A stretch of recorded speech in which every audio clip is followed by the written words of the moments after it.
I'm very pleased to present our next speaker, who is Pablo Diener.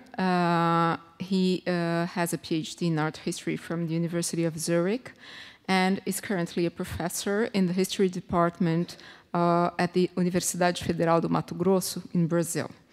So his researches are on 18th and 19th century artistic and scientific expeditions to the Americas, and he's the author of Raisonné of Johann Moritz Hugendas, and it's about this artist that he's talking for us today. So please join me to welcome Pablo Diener.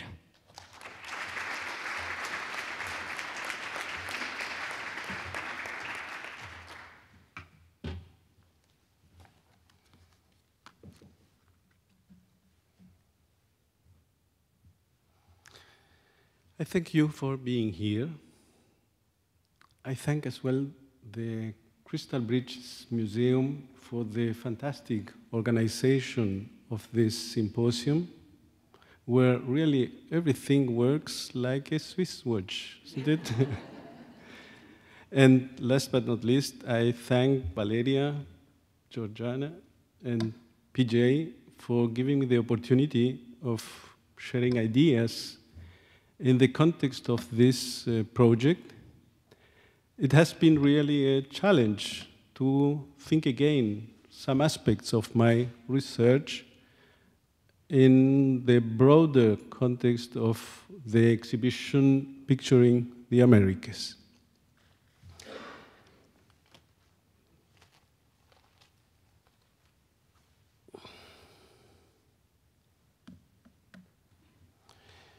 Within the topic for the discussion in this panel, that is, how did the interests of science and art intersect in the landscape, my task is to refer to those artists who traveled through Latin America. I will center my comments on the representation of a single subject, this one, the Hacienda of Santa Maria Regla, which is located in the northeast of Mexico City. This hacienda has a ravine with basalt rocks and a small waterfall that constitute an emblematic subject among traditional visual records of Latin America. The description and analysis of this landscape will bring us to address the concepts that have ruled the intersection of art and science since the end of the 18th century. The Hacienda Santa Maria Regla is located a little over 100 kilometers from the capital in a mining area which is centered on Mineral del Monte, where rich silver and gold veins have been exploited from the beginning of the colony. Given its economic importance, naturalists, explorers were attracted to this area from the time of the Spanish expedition of Alessandro Malaspina onwards. It means from the end of the 18th century. Specifically, the Hacienda of Santa Maria Regla became famous for its spectacular ravine with its basalt rocks columns that reach a height of up to 40 meters and a diameter of 80 centimeters. And it was Alexander von Humboldt who made this unique landscape known in Europe. He visited this location in 1803 and published its landscape in a print titled The Basalt Rocks and the Waterfall of Regla in his Views of the Cordilleras and Monuments of the Indigenous Peoples of the Americas, published in Paris, 1810. Humboldt's image and verbal description of this natural monument opened the way for the inclusion of Regla in the routes of traveling artists. Throughout the 19th century, the place became destination for many explorers, like the painters Johann Moritz Rugendas, the Baron de Cossé, Daniel Thomas Egerton, the photographer Pal Rushdie, and towards the end of the century, Adela Breton, among many, many others. The images made by these traveling artists belong, some more, some less, to the tradition of landscape painting created in a dialogue between art and science. Here I will give particular attention to Rugendas. I love him. And I will discuss, however, the works of other painters, but only as reference and comparison. In his comments about the place, Humboldt describes the waterfall in the small river of Regla amidst the basalt columns, a landscape he calls extremely picturesque.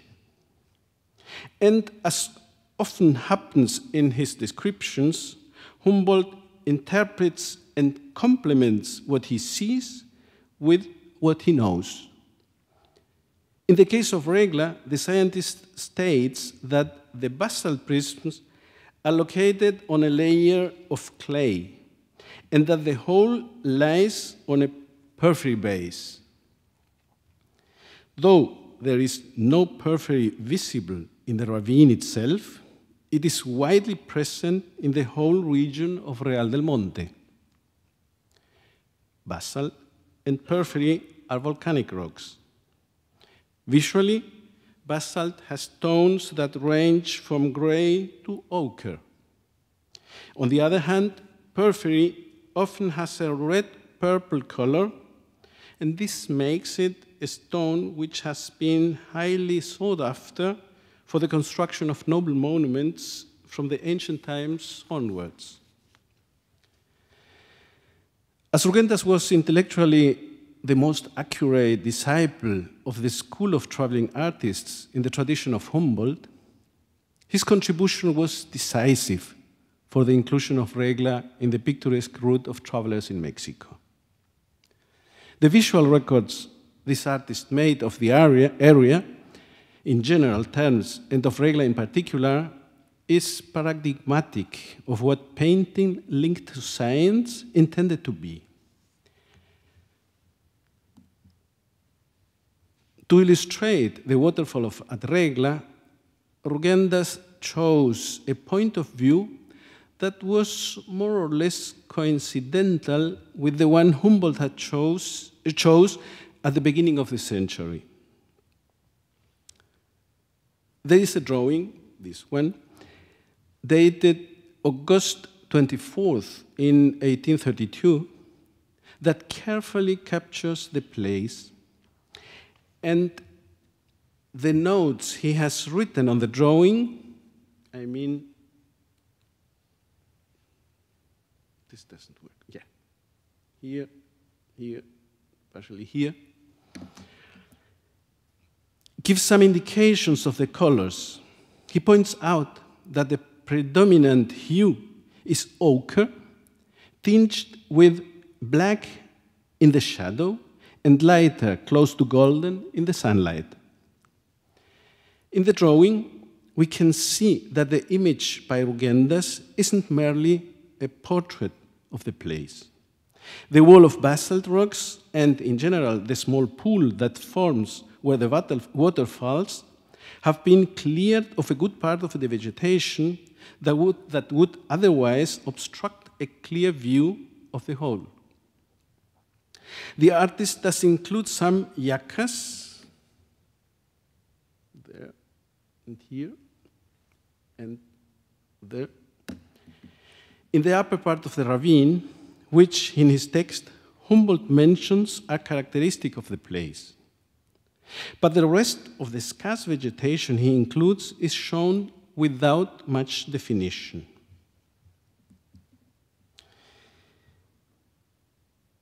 The oil sketch adheres quite strictly to the drawing regarding the representation of the form and distribution of the basalt columns, and here the vegetation also shows the detail of the yuccas, while the rest of the plants aren't more than specks of colors.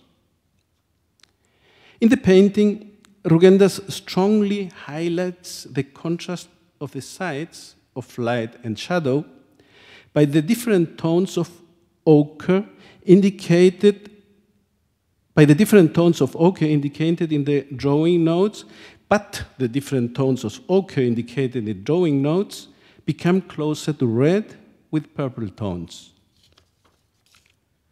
I don't think this alteration of colors is accidental. It is likely that the intense red tones responds partly to the need of the pictorial composition to highlight the basalt walls that flank the waterfall. But this issue is more complex and deserves a bit more attention. Let us look at this image of Regla within a wider range of the artist's work. The work of the traveling artist Rugendas is a body organized into a set of series. Although we can sense its aesthetical value in each one of the studies, I think the content of his work is revealed only when we look at it in the sequence in which it was conceived. However, the most climactic view of the group of images of the mining area at Real del Monte is the one of the Regla waterfall as seen from the depth of the ravine. Besides the drawing, there are two almost identical oil sketches of this composition, this one here, one of which was sent to Humboldt, and the other one, and this is the one the artist kept for himself. It is possible that none of this was painted in situ, but later on in an atelier using the drawing as reference. There is also a quick watercolor of this view that might have served as an aid for the final composition in oil. In addition, there are about 20 oil sketches and a little over 30 drawings of the course through the Real del Monte mining area. Many of these studies are aimed at showing different perspectives of the ravine where the basalt prisms are located, either at the broadest area of the ravine where the waterfall is, like this one, or upstreams at the stretch where the river runs flanked by the walls of basalt. But there is also a group of images that show the mountainous formations nearby that Rugendas traveled through for 2 or 3 days with his friend, the Baron de Courcy. Together, they covered the mountains known as the Organs of Actopan and the so-called Peñas Cargadas, or loaded rocks, of Mineral del Monte. Both places Humboldt had already mentioned and illustrated in his views of the Cordilleras. According to the naturalist, in these geological formations of Actopan and Peñas Cargadas, porphyry, which, as we remember, is the base under the basalt in Regla, here porphyry emerged in daylight. In fact, Rugendas was aware of these geomorphological singularities as the inscription on the back of the sheet representing the Peñas Cargadas at the left side, where he wrote, I quote, "group of porphyry rocks near Real del Monte," unquote. The study of the waterfall in the basalt slope at Santa Maria Regla, which has a climatic function in the series that illustrates the tour through a mining area of Real del Monte, is a conclusive image. Its aim is to sum up all the knowledge on the region the artist had acquired through his travel experience and his scholarly readings. And the peculiar alteration of color which led him to apply tones of red and purple instead of ochre could have been induced precisely to Rugendas by his reading of the views of the Cordilleras. In this specific case, it can be interpreted as an evocation, something like an intellectually constructed reflection of the presence of porphyry mentioned by Humboldt in his text on the configuration of the basalt rocks in Regla. In this context, it is easier to understand the conclusive difference we see between Rugendas' painting and the images of the other artists that passed through the same place. Cursy himself, who visited Regla with Rugendas, offers more of an anecdotal view of the basalt and the waterfall. In truth, it is a portrait of his traveling companion while working, with the central subject of the landscape, it means the waterfall and the basalts, in the background. But strangely enough, Cursy does paint the basalt columns according to the colors Rugendas has written for himself down in ochre tones with more golden or more black depending on the amount of sunlight. 1 or 2 years after Rugendas and Cursy, the Englishman Daniel Thomas Egerton visited the place, and there is a dozen drawings and watercolors made by this English traveler in the Hacienda of Regla, but they are more a record of the industrial facilities and the work process performed in the Hacienda to obtain silver.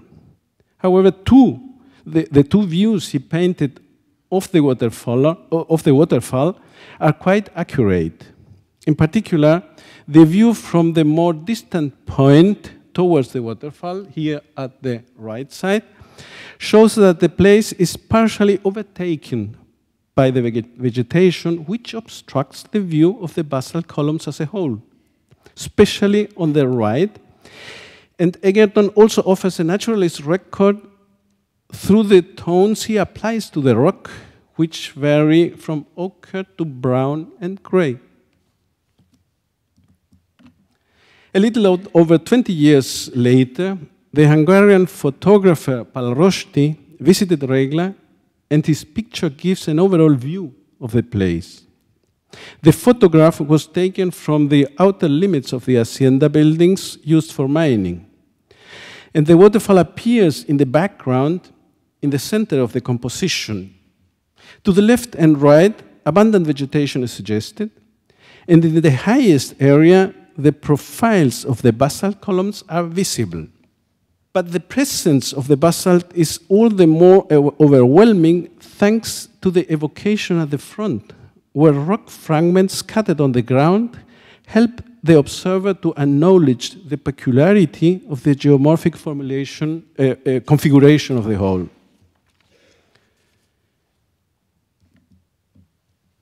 If we confront the different pictures dedicated to Regla, it becomes evident that Rugendas took a freer approach to his version of the landscape. The image he offers to the observer takes the surface of the objects as a starting point. However, his effort goes further, trying to look through the appearances into a deeper world. This is why we can speak of him as the most Humboldtian of the traveling artists. Rugendas sought a correspondence between visible forms and interior structure. This was his artistic task, and this is precisely what puts him on the path of a scientific enterprise. Even in a brief review of the conceptual repertory that rules landscape painting with scientific connotations, we can easily confirm that these notions implicitly present in Rugendas' work belong to the central ideas of the genre. When we think of landscape painting created at the intersection of art and science, Alexander von Humboldt appears clearly as a main character. However, one must remember that the great promoter of the reformulation of landscape painting, the person who gave the decisive boost to this artistic genre, so it would be performed in conjunction with scientific activity, was the German poet, playwright, and scientist Johann Wolfgang von Goethe. Here, morphology is the nodal concept that opened a broad horizon for the interaction of the creation of art with the world of systematic knowledge. In writings associated to his essay, The Metamorphosis of Plants, written in 1790, Goethe explained what the concept of morphology he uses consists of. He explained that this notion is based on the conviction that, I quote, all that is or exists has to manifest, unquote. Starting from this axiological proposition, Goethe states that the man of science has always strived to apprehend living beings, I quote again, in their exterior parts understood as manifestations of their interior configuration, unquote. In this statement, we find the essential framework over which he would build the new understanding of landscape painting. Existence manifests itself in a visible manner, that is to say, in a way that is perceptible to the senses. This sensory presence of objects of the natural world responds to a logic that makes it possible to understand that forms are more than a mere casual or arbitrary superficiality. According to this principle, based on the notion of morphology, Goethe even proposes a characterization of beauty.